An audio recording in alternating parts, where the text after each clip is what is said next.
Good morning, everyone. Thank you for joining us for yet another day of training. We have a full packed day for you today. We're going to start out this morning with Linda Painter from our title company, who's going to go over miscellaneous issues in title and closing. Take it away, Linda. Thank you very much, Kristen.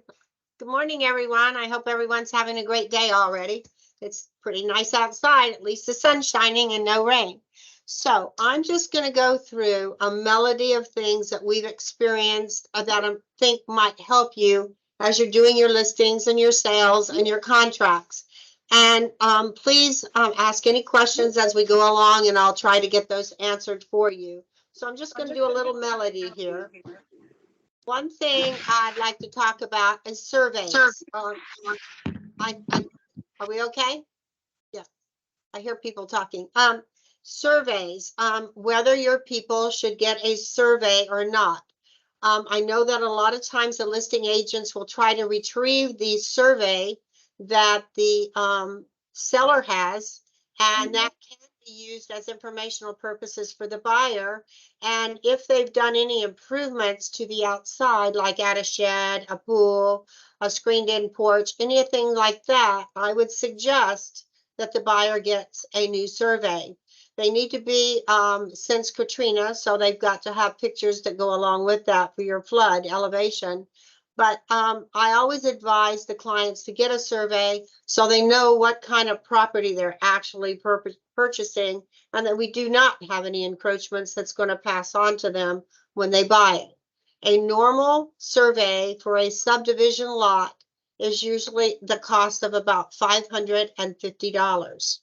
And if it gets anything outside of that, it can get very costly into, like, if you're doing meets and bounds or acreage. And we would like to get an estimate for that for you.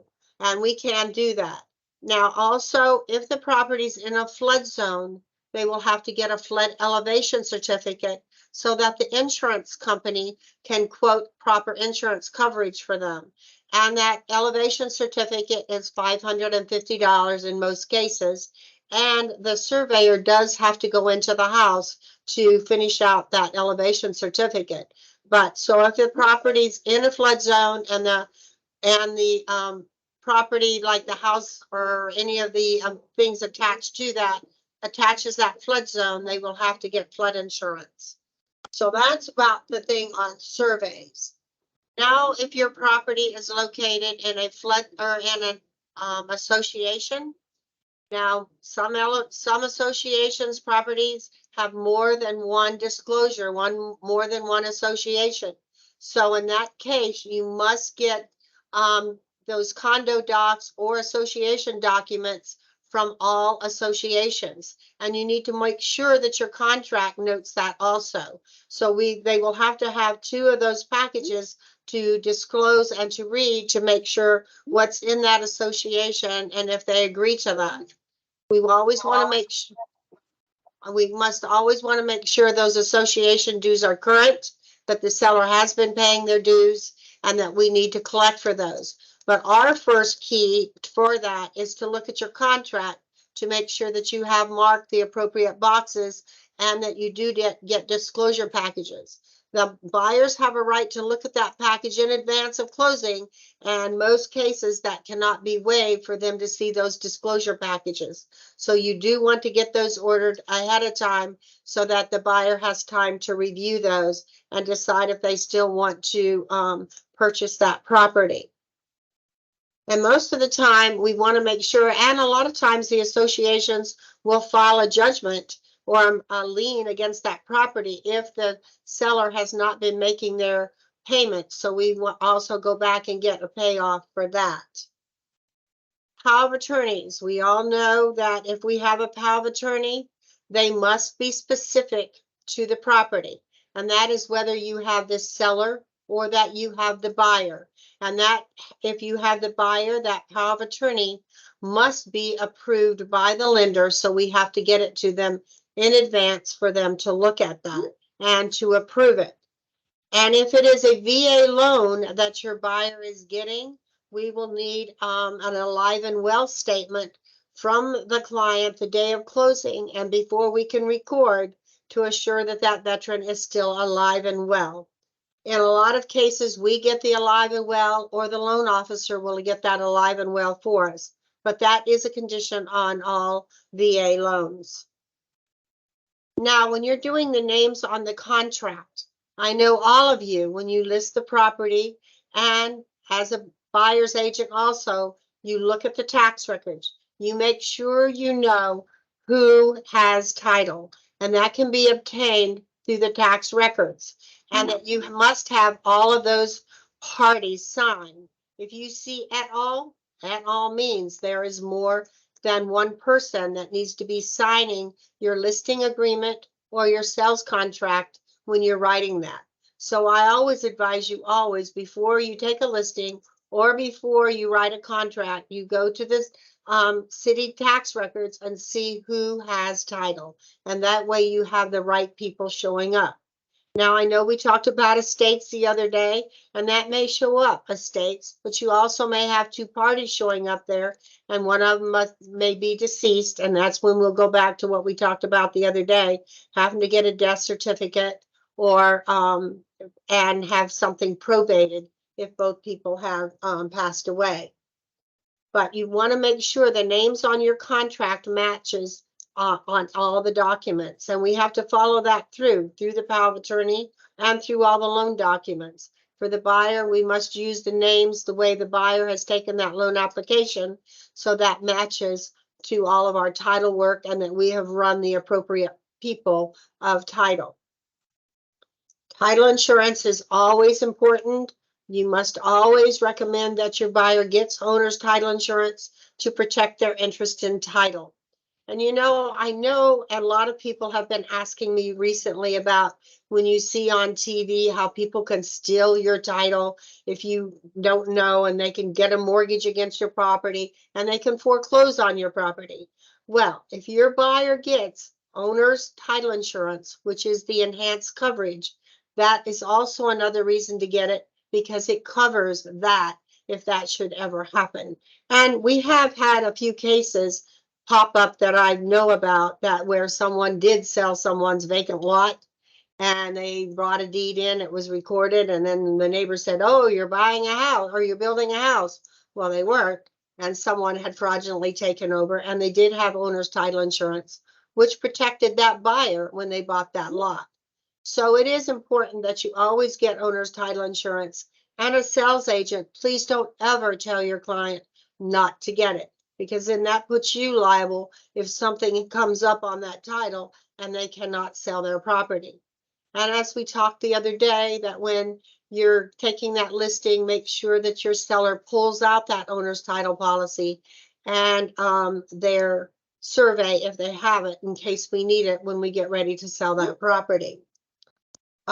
Disabled veterans. This has been coming up a lot. Hey, Linda. Where, yes. We have a question. Okay, go ahead. Go ahead, Karen. If our client is the buyer and they're using the RW Town Title Company, are those instructions that you're going to be providing to them with regard to getting the buyer's enhanced title? Is that something I'm sorry, you cut off. Or is that something that you recommend as agents that we're advising our clients about? Or is that just something that's automatically going to be discussed by the title company when they use RW Town Title? It is automatically put on their closing statement, and it is automatically discussed at the closing table. And all title companies are supposed to feel it's state required that they have talked about title insurance, and that buyer has to sign a form stating that it was available to them.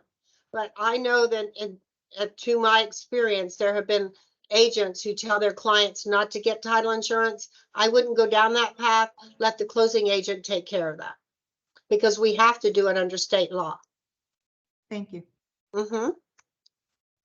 Disabled veterans. In the last month, I've had 3 disabled veterans who were purchasing property, and they were going to get that exemption from the city so they don't have to pay taxes.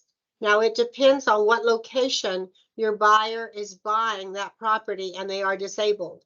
Some cities make the closing happen, and then they go down to the clerk's office and they file the appropriate documents so they don't have to pay property taxes. Now, a couple cities now are letting them do it right at the time of closing and before we even record that deed, so they don't have to pay the taxes. But if we're going to go down that route, we have to call the city tax and find out. Otherwise, we have to prorate the taxes. Like right now, we would prorate taxes, and it's in a let's say Chesapeake. We would prorate taxes that the buyer would have to pay from today's date through the end of the month. And that's how it has to go. And then usually the lender will escrow in their escrow account until they get that approved through the city that they do not have to pay city taxes. So it's going both directions right now. So it depends on the lender and the city on how they will allow that to happen. Now, another thing, if we're dealing with the LLC documents, if you have a client that buys property in their own name and then they convert it to an LLC. Yeah, we go on the way here on Classic Mine. I guess someone's talking. I can hear them. Okay. If you have a client that buys title insurance in their own name, and then they go around and they turn that property into an LLC, that is going to negate their owner's title insurance, and they will have to get new for the LLC. Now, if it's under a trust, that does not negate it, and the owner's policy still stays in effect. And like we've said before, if we have a client that's buying the property and they say, well, I'm going to add so-and-so on title, but they can't do it at the time of closing, probably because they're not married, that or they couldn't qualify for the loan, they say, well, you can get that owner's title policy later. Well, if you get it later, you're going to have to pay a new premium because it negates the owner's title insurance. So if you have any questions on that at any time, just give me a call on that.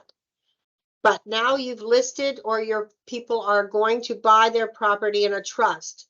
Now there are sellers who've had it in a trust and they are selling in a trust. It is extremely important that they have a bank account in the name of the trust, because that is how their proceeds check is going to be presented to them as trustees of their trust, and they will not be able to cash their proceeds check. So they have to have a bank account in their trust name when they get ready to sell.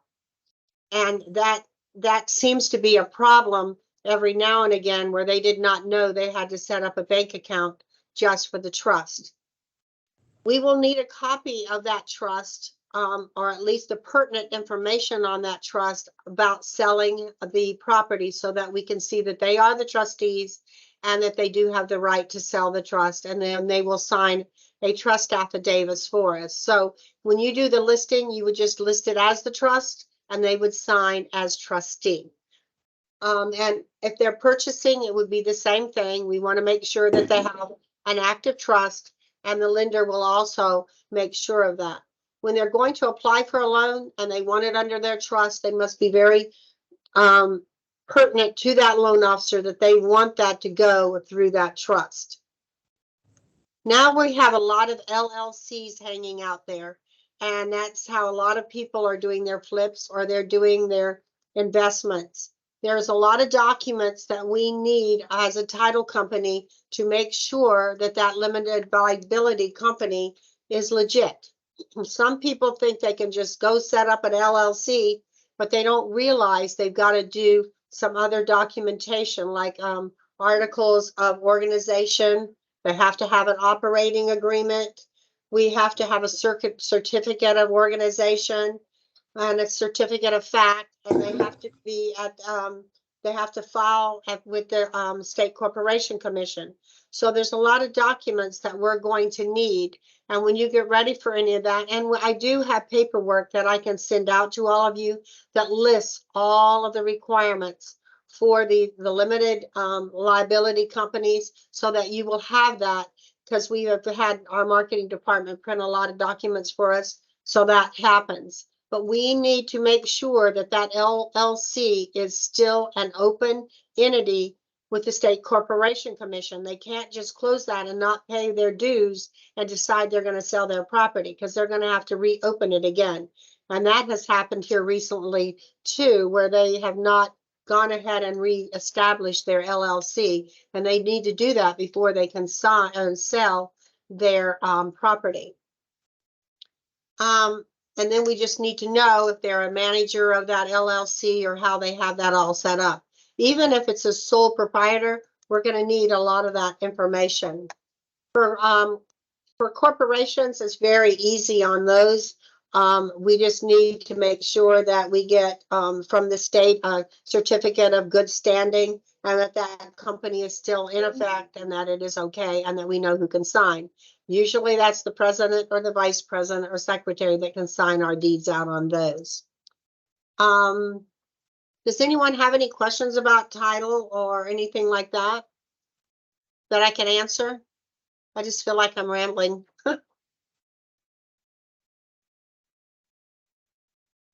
Or if there's any topic that you want to know about contracts. I know assumptions are coming up, and I've done a couple of seminars on assumptions.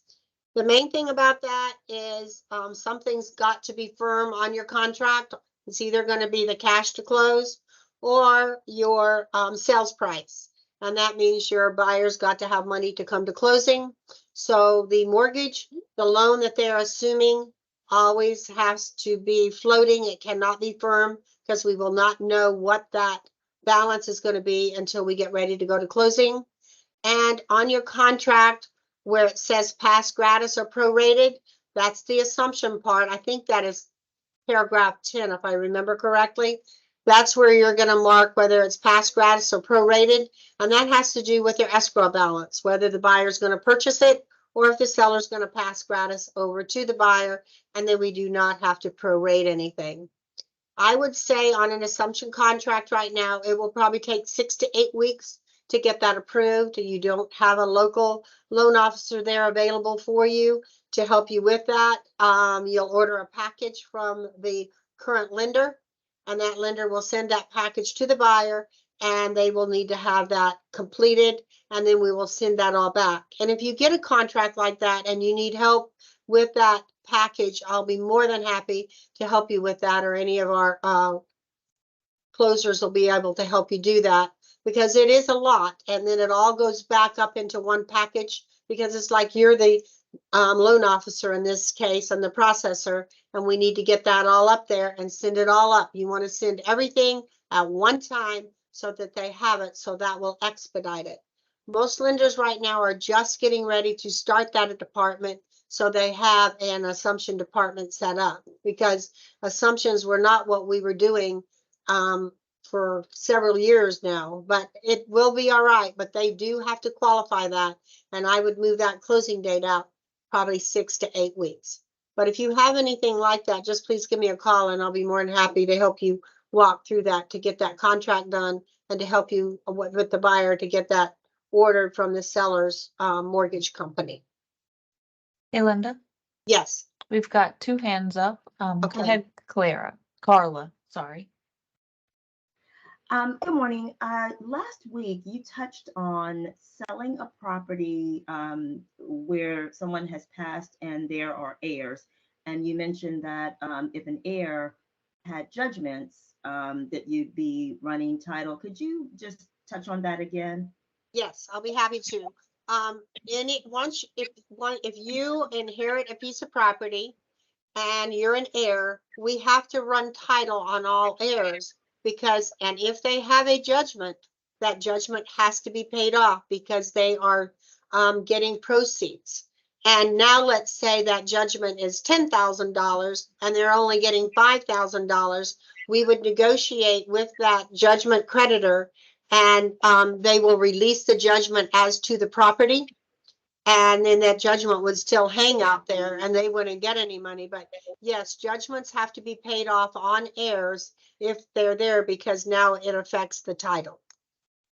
Does that answer your question? Yes, thank you. You're very welcome. Okay, Oh, and the I'm- other one was Maria. Hi, Maria. Hi, can you hear me? Yes, ma'am.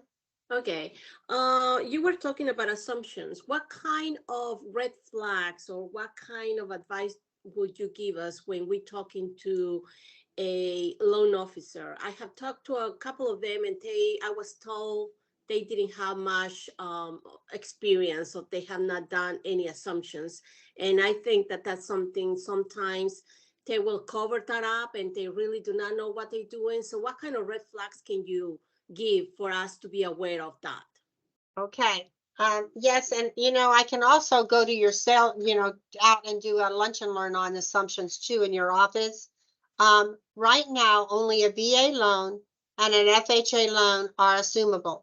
Conventional loans are not assumable. And local loan officers are not going to be able to help you with those because we've got to go to the lender that seller has their mortgage with, and they're the ones who are going to give us all the documentation. But for doing your contracts, that's going to be your first thing, and then we're going to have to get that up to the mortgage company that the seller has and start the communication there. So what they're gonna have to ask is, do they have an assumption department yet?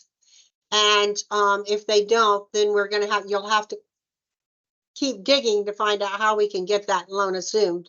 But it must be a VA and it must be an FHA. Conventionals are not assumable. Thank you.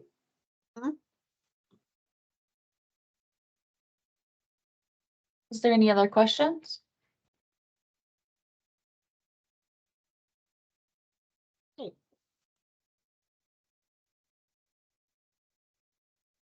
I don't see any other hands up or anything in the chat. Do you have anything else to share, Linda? No, that's fine. If you all have any questions, please don't hesitate to call me. And I'll be more than happy to answer any of your questions outside of this. If anything comes up when you have anything, my direct line, if you need that, is 481-8452.